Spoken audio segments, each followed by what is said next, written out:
Cintoríny sú plné ľudí, ktorí prehrali boj sami so sebou. Medzi nich patria aj ľudia, ktorí sa do hrobu dostali vďaka drogám. Fermirova za môj život. To je môj život späť. Rozumiete? To je môj život. Čo v tom vidíš vlastne? Veď ti to škodí.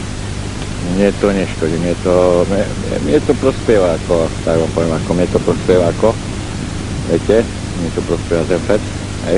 Ako ti prospieva? No ako mi prospievalo ako, no tak ako, jak vám poviem, ako napríklad, že hej, niekto je narkomán, ja som napríklad feťak, hej.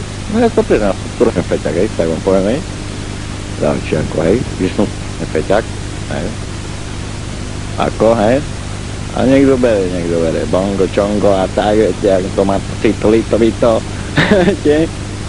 No ale ja to berem tak ako športov, viete, ako. Vyskytli sa už prípady, keď hlavne mladí ľudia boli dopravení do nemocnice pod vplyvom drog alebo pod vplyvom svetovania.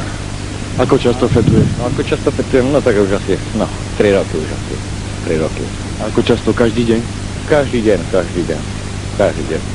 Koľko ťa to stojí? 30 korún. 30 korún denne, no. Niekedy si doberiem aj 2 litry naraz.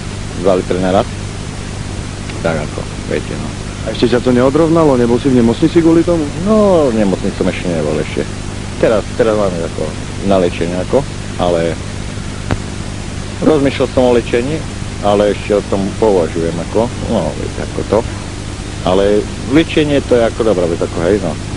Ale pre mňa to je nič, viete, ako tak. Títo pacienti najčastejšie končievajú na psychiatrickej ambulancii, neskôr aj na psychiatrickom oddelení, konkrétne v našom prípade chodievajú do Levoče, ale niekedy dochádza k tak významnému poškodeniu organizmu, že je potrebné ich prijať na niektoré somatické oddelenie, to znamená buď na interné, neurologické, alebo často aj na oddelenie intenzívnej medicíny. Ako to berú tvoji rodičia a známi? Moji rodičia tak to berú tak ako, viete ako, že moji rodičia, mama mi hovorila ako, že ja by som si prestal ako, aj kamaráti mi povedali, prestan s tým ako, radšej sa daj na chlad a tak, viete ako, na chlad. A hovorím, no tak viete, ako to už je môj život a hovorím, do toho nič. Najčastejšou príčinou užívania omamných látok je ľudská duša, s ktorou slabý človek nedokáže súperiť. Vlastne začal si fetovať kvôli tomu, že ťa niekto sklamal? Áno, sklamal som sa vlastne som sa sklamal.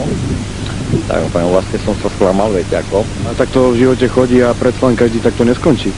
No áno, tak to chodí v živote a máte pravdu, že takto vlastne chodí, no ale niekto takto začne, niekto takto skončí, ako viete, ako to. No.